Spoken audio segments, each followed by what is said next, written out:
Hello अस्सलाम वालेकुम my dear students, कैसे हैं आप लोग। आप लोगों के लिए सर हाफिज़ कादिर बख्श आवान की तरफ से स्कूल की टीम की जानिब से कोलैबोरेशन में आप लोगों के लिए नए नए लेक्चर्स तैयार किए जा रहे हैं और अपलोड किए जा रहे हैं। आप हमारे यूट्यूब चैनल पर इसको सर्च करें और देखें। आज हम आपको पढ़ाएंगे इसम की 3 किस्में, जामिद, मुस्दर और मुश्तक। जामिद, मुस्दर और मुश्तक।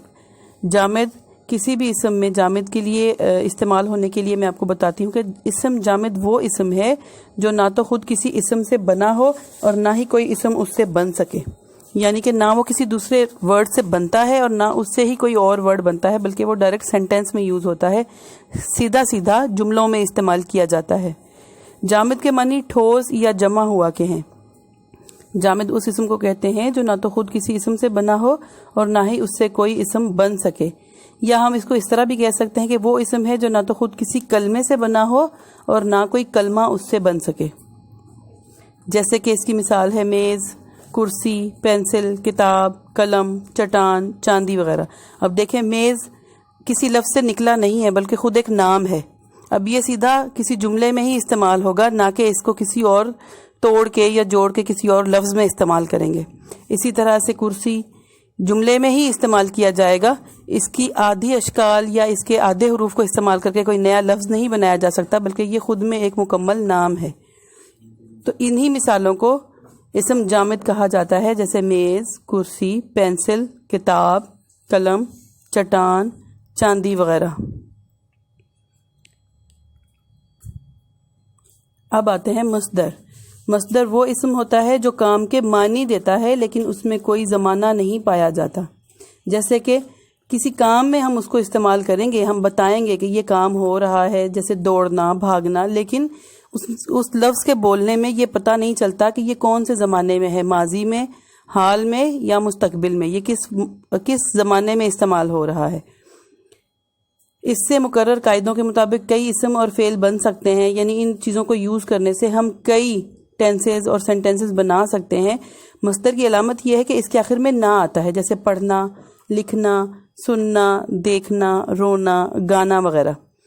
अब पढ़ना, देखना, बढ़ाना, बनाना, सूंघना वगैरह, यानी कि मस्दर किसी काम के नाम को कहते हैं। जब भी हम कोई काम कर रहे हैं, कोई वर्ब है, हम उसको डायरेक्ट ये नहीं कहेंगे कि पढ़ा था, लिखा है, देखेगा, यानी इसमें किसी भी ज़माने को इस्तेमाल नहीं किया जाएगा, बल्कि ये किसी भी काम के सिर्फ नाम के लिए इस्तेमाल होगा, जैसे पढ़ना, देखना, बढ़ाना, बनाना, सूंघना।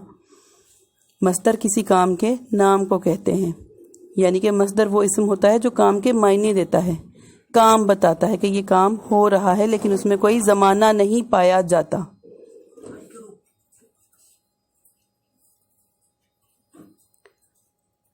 इसी तरह हम इससे नए नए जुमले बना सकते हैं, जैसे कि पढ़ेगा, लिखेगी, देखेंगे, या आया था, सोया था, या अगर हाल में इस्तेमाल करें तो लिख रहे हैं, पढ़ रहे हैं।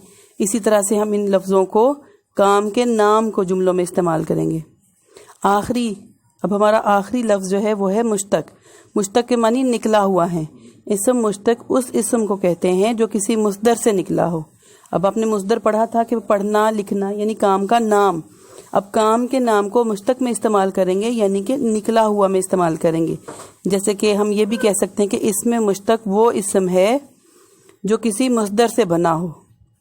ऐसा इसम जो किसी कायदे के मुताबिक मुस्दर से बनाया जाए उसे इसम मुश्तक कहते हैं। अब इसकी मिसालें मैं अगर आपको बताऊं, इसम मुश्तक की मिसालें हैं पढ़ना से पढ़ाई। जैसे कि हम इसको कर सकते हैं कि पढ़ना तो एक काम है, अब हम इसको जुमलों में इस्तेमाल करेंगे कि पढ़ेगा। पढ़ना एक काम है, इसका जुमला होगा वो पढ़ेगा, या वो पढ़ता है, या वो पढ़ती है। इसी तरह लिखना एक काम है। हम कह सकते हैं कि लिखना से काम क्या आता है, लिखाई का। तो हम ये लिखेंगे या ये बोलेंगे कि वो लिखेगा, अहमद लिखेगा, अली लिखता है। यानी कि हम इसको जुमलों के हिसाब से अब इस्तेमाल कर सकते हैं, मुस्दर को जब हम जुमलों के हिसाब से इस्तेमाल। तो डियर स्टूडेंट्स, देखा आपने कि किस तरह 3 लाइन को यूज़ करते हुए हम हुरूफ की फॉर्मेशन करते हैं, इनको किस तरह बनाते हैं। जब आप हुरूफ साजी सीख जाएंगे तो आप खुद ही الفاظ سازی بھی سیکھ جائیں گے۔ یاد کروا دوں، اپنے گھروں میں رہیے، اپنی پڑھائی پہ توجہ دیجیے، باہر کم نکلیے، اپنی نماز، عبادات اور رمضان کی تمام عبادات کو انجوائے کیجیے۔ اپنے گھروں میں رہتے ہوئے اپنے پیرنٹس کے ساتھ رہتے ہوئے عبادت بھی کیجیے، روزہ بھی رکھیے، افطاری بھی کیجیے، اور سب کو دعا میں یاد رکھیے۔ اپنے گھروں میں رہیں، سیف رہیں، ہیلدی رہیں۔ شکریہ۔ کو یاد کروا دوں، اپنے